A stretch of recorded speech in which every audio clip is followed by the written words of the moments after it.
un vaisseau qui a vécu quand même. Ouais, bon. E320, année 2000.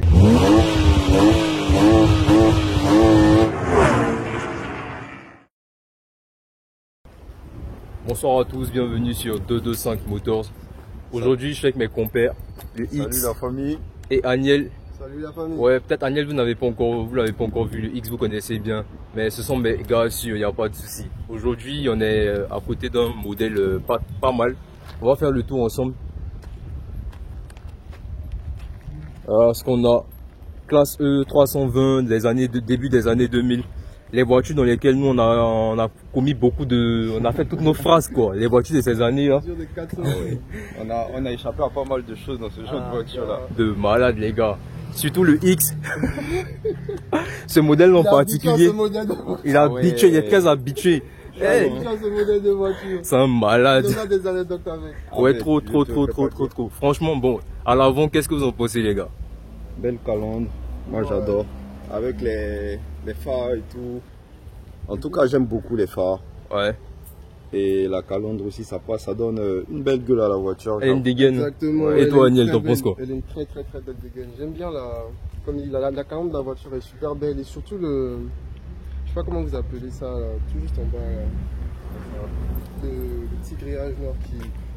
Ah ouais, les grilles en bas là dans le pare-choc là. Exactement, je trouve que l'assemblage rend le truc, c'est uniformément bien fait quoi. La voiture, elle est méchante, du kiff de ouf. Bon, malheureusement, on n'est pas sur la motorisation la plus ouf. Ouais. Mais franchement, la voiture elle est bien dans l'ensemble. Pour une voiture de cette année, quand même 2003. Hein. Ouais, c'est une 2003, hein, c'est une voiture, voilà quoi. Ça, on peut dire que ça commence à être un classique aussi. Hein. Ouais, dans les Allemandes et tout. À l'époque, on appelait ça les ministériels. Autant on faisait n'importe quoi. Ouais, les classes ministérielles. Surtout la frange ici, là, sur le. Ah ouais, ça passe nickel, tu vois. Ouais, dans le cercle quoi. C'est pour essayer de casser un peu peut-être le côté très circulaire des optiques. Et puis de séparer aussi les pleins phares du phare même, etc. Les clignotants, tout ça. Bon, en tout cas, dans l'ensemble, l'avant pas mal. Le capot avec les nervures comme ça. Le centre est un peu plus relevé. À la base, c'est pas vraiment une sportive. C'est une voiture assez classique. C'est une classe E. Donc, c'est une voiture assez, comment dire ça? Citadine, non? Si on veut. Bah, je dirais pas une citadine. Je dirais peut-être c'est une grosse berline, voilà. C'est une berline à la base. C'est une grosse berline, voilà. Je dirais pas une GT. Je suis pas sûr. Donc, dites-moi un peu ce que vous en pensez dans les commentaires, les amis. Elle est longue. On a un très grand empattement. Faut dire que ce sont des voitures, on privilégie vraiment l'espace à l'arrière. Pour le, tu vois, le confort et tout. Voilà, c'est une mini classe S, tu vois, à la base. Les classes E, tout ça, c'est vraiment, bon, pas côté technologique, mais côté gabarit. C'est l'une des voitures qui commence à être très longue, plus longue qu'une classe C, etc. Assez massive, un peu lourde aussi. Je pense que c'est des voitures qui doivent aller dans les 1 tonne 8, hein, ce genre de truc là. Bon, on vous met ça en légende, les amis. À charge pleine, voilà. Ça doit être une voiture qui va frôler les 2 tonnes effectivement. Franchement, bon, ça va, hein, l'arrière, on en pense quoi?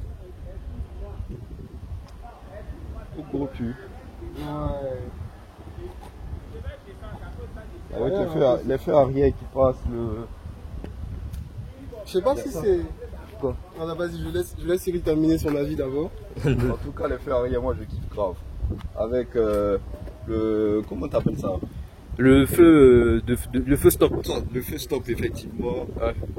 Mais même s'il y a de fausses sorties, parce que normalement, celle-là elle peut pas avoir autant de. Avoir 4 sorties. Elle peut pas. Ouais, c'est une E320 quand même. Je pense que y a eu un petit tuning qui était fait dessus. Pour cette motorisation, je pense que c'était pas vraiment nécessaire. Ça devait être 2 sorties, je pense, et ils en ont fait 2 doubles sorties. Ouais, ils en ont fait 2 doubles sorties au lieu de 2 sorties de chaque côté. Alors vous pensez quoi exactement de... En tout cas, ça passe nickel, je trouve. Ça passe. Mais après, je sais pas si c'est l'habitude de voir les dernières qui fait que j'ai un petit problème avec l'arrière, je sais pas. Tu trouves que ça vieillit? Ça fait vieux jeu. Exactement, ouais. Tu trouves que ça vieillit, c'est ça? De canard en trop là, je sais pas. Ça passe, mais ça fait trop vieux pour moi. Comparé à la devanture, tu vois. Ouais, la devanture un peu agressive. Moi, l'arrière, je pense que le fait d'avoir rajouté le petit tuning là, ça rajoute un côté, tu vois, assez agressif à la voiture. Sortir à l'avant de la voiture, je pense. Ouais, à sortir à l'avant de la voiture, on va dire, mais à pas à sortir à la motorisation, malheureusement. On va voir rapidement. Je kiffe grave les sons. Ouais, ah ouais, on est passé sur les jantes comme si... Ouais, Quand franchement. même. Ouais, franchement, les Ça jantes... passe pas inaperçu. Ça, normalement, ça ressemble à des jantes AMG. Hein. Tu vois, les jantes que tu avais sur Mercedes noire, là. C180 là. Ouais. Si. Je pense que ça ressemble beaucoup aux jantes que tu avais dessus. Ça rend la voiture sexy. Ce sont des... Combien de pouces déjà? On a des jantes en 17. C'est ça? Ouais, ce sont des 17 pouces. C'est pas si énorme que ça. Ce sont des 17 pouces, ça va quoi. Bon après, comme je disais, c'est une voiture à la base qui est très classique. C'est pas une vraie sportive. Sauf si on part sur un modèle un peu du genre E55. Mais là encore, même c'est une voiture, je pense, qui est assez bateau quand même. E55. C'est pas le même format, je pense. E55 AMG. Ouais. Parce que voiture très très lourde aussi, tu vois. Très puissante, hein, je n'en dis combien pas, mais voiture qui est assez lourde. Mais au pilotage, tu pourras constater celle-là, elle est lourde aussi. Ouais, Assez ouais. lourde que la E55, mais...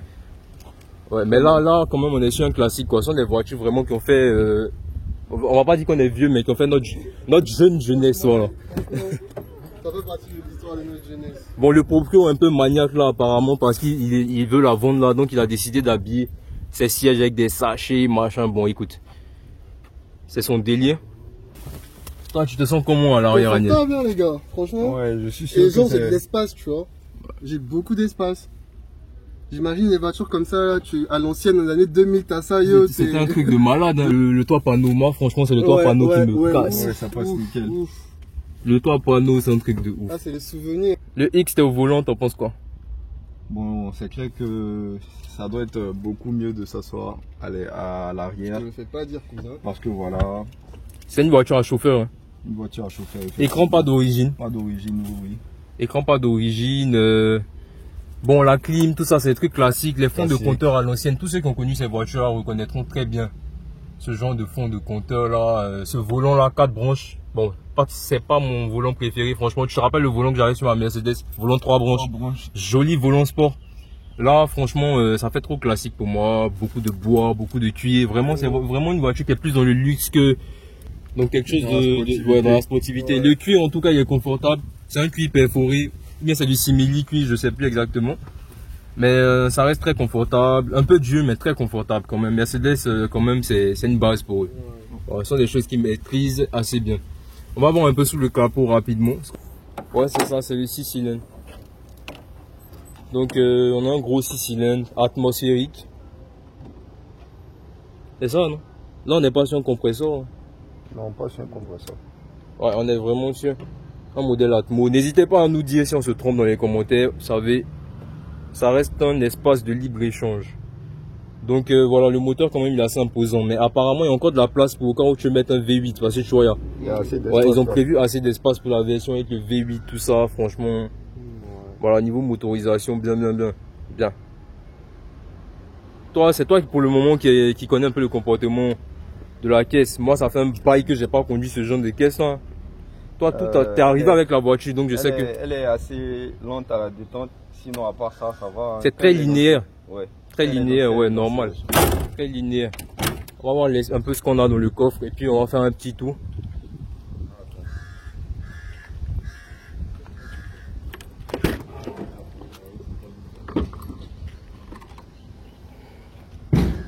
Bon, le coffre il est assez grand, franchement, le coffre il est profond. Ouais. Normalement, tu avais la fermeture automatique sur ce coffre là, ça m'étonne, hein. Elle était quand même très bien optionnée. Hein.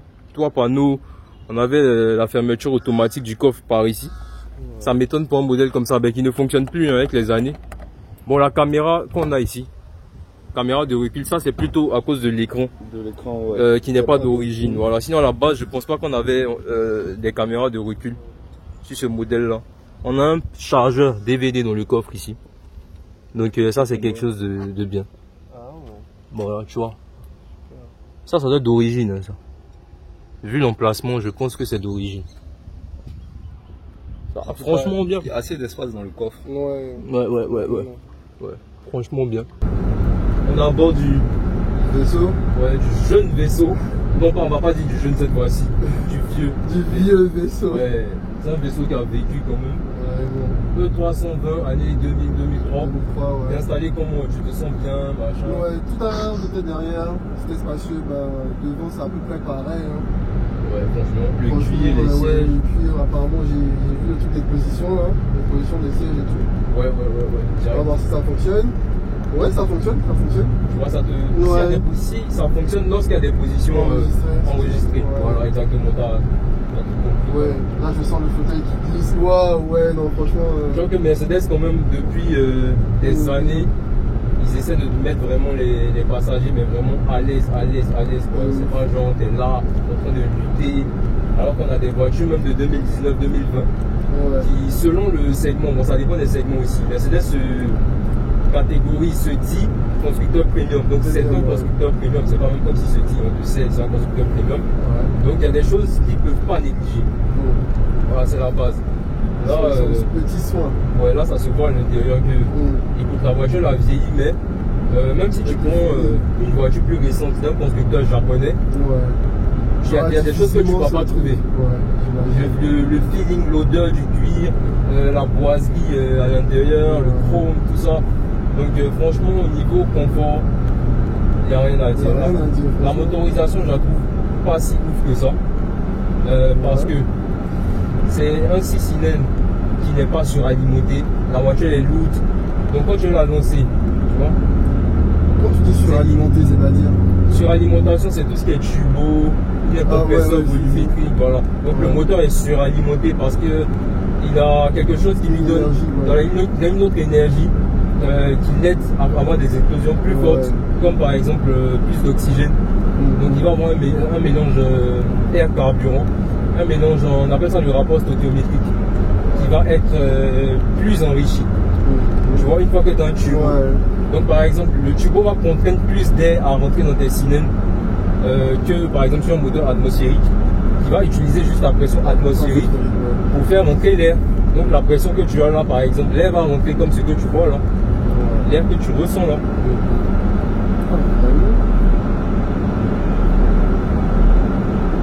C'est technique tout ça. Bon, pas tellement, tu sais, je pense que c'est juste une affaire d'habitude. Une fois que tu as compris à quoi ça arrive, ces histoires de suralimentation, etc. C'est quand tu t'y intéresses pas, toi je sais que t'es pas. Tu aimes les caisses, mais tu n'es pas mécanique, tu sais pas, voilà. Celle-là était super bien optionnée pour ces années-là, parce que regarde la taille du toit panneau qu'on a quand même, à part la barre qu'on a au milieu là, franchement, c'est un truc de ouf. Là, tu es installé à l'arrière là, franchement, voilà, limite le conducteur il se tape la vieille conduite, la direction assistée qui n'est plus trop ça et tout, mais toi qui es à l'arrière, tu sens rien du tout, tu es dans un avion assis derrière, hein. Même aujourd'hui, après combien d'années là, tu as assis sur une banquette arrière comme ça, franchement. Les gars, sont des voitures qui étaient bien pensées. Franchement, à vous voyez là, je me mets totalement à l'aise. Ouais, je pourrais t'écoucher tranquillement que tu vois, franchement, c'est bien. Il y a plein de petits accessoires et tout dans la voiture. Oui, mais attends, tu fais exprès un yel ou quoi? Non, là, tu sais très bien, tu connais Mercedes. Ça fait plaisir, tu sais. Surtout l'année et tout, tu t'attends quand même à ce qu'il y ait des trucs manquants. Là, tu vois. Ouais, tu te dis, mais ouais, mais celle-là, non, mais franchement, celle-là, je pense que c'était une foule. Parce que depuis, je regarde la voiture, toi, panoramique, chargeur, CD, machin, je me dis, ouverture la fermeture du coffre automatique, tout ça. Je commence à me demander si tout ça c'était d'origine, mais je ne pense pas. J'ai déjà conduit des classeurs à l'époque qui n'avaient pas tout ça. Donc celle-là, je pense que c'était une qui était vraiment très bien optionnée, à défaut d'être full option.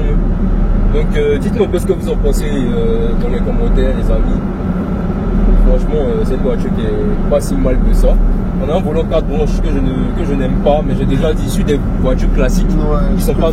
Voilà. Non, sur une voiture sportive, je préfère un 3 branches. Mais sur une voiture qui est un peu plus classique, un peu plus sport, j'aurais tendance à favoriser ce genre de volant. Comme sur une classe S, ça ferait bizarre d'avoir un volant 3 branches sport sur une grosse classe S super bien Maybach, tu vois. Vraiment en mode limousine, tout ça, avec des trucs trop sport dessus. Je pense qu'il y aura un ADN un peu gâché. Et tu sais, le problème peut-être qu'ils peuvent rencontrer par moment, c'est qu'ils vont faire face à des problèmes de fiabilité par moment. Parce que ce sont des constructeurs qui sont tout le temps dans l'innovation. Alors que par exemple les constructeurs japonais et autres seront beaucoup plus fiables parce qu'ils vont attendre que tout cela innovent, finissent de tester. Et après, une fois que c'est bien rodé, ils vont mettre ça dans leur modèle. Tu vois, eux vraiment ils prennent le temps de tester. Donc on les compare souvent à tort aux Allemands et tout son niveau fiabilité. Mais il faut savoir que les Japonais et autres, ce sont des gens qui passent des années sur les mêmes technologies. Tester le même truc. Voilà, tu vois, il y a des voitures des Japonais qui sont restés pendant 10 ans, pas avec tant d'innovation. Et puis le jour où ils ont mis une innovation, c'est que pendant 10 ans, vraiment, ils ont pris le temps de voir toutes les erreurs que les autres ont fait, machin. Donc ils sont pas tout le temps vraiment dans l'innovation. Comparé aux Allemands qui prennent des risques. Ouais, ils prennent de gros risques. On le voit avec les nouvelles Mercedes là, franchement. Ouais. Bon, pour le moment, on n'a pas encore vraiment de problème de fiabilité sur les modèles. J'ai pu tester quelques modèles assez récents des 2021, 2020, etc. Pour le moment, ça va. Ouais. J'ai pas rencontré de vraies difficultés. Après, la fiabilité, c'est vrai qu'elle se donne sur quelques années quand même. C'est-à-dire, c'est au bout de quelques années que tu sauras si une voiture elle est vraiment fiable ou pas. C'est pas en 2 jours, 3 jours. Bon, écoute, là, la voiture vient de sortir. C'est sûr qu'elle est bien, quoi. Ouais, c'est sûr qu'elle est bien. Donc voilà un peu les amis, je t'ai coupé, désolé, dis-moi. Non, vous allez m'apporter, c'est-à-dire du coup, vu avec la distance qu'on a faite et tout, la prise en main de la voiture, comment toi tu la sens là? Tout à l'heure, Cyril nous avait dit qu'elle était assez lente. Ouais, un peu lourde, ouais, c'est vrai, moteur Atmo très linéaire justement. C'est une voiture qui est lourde.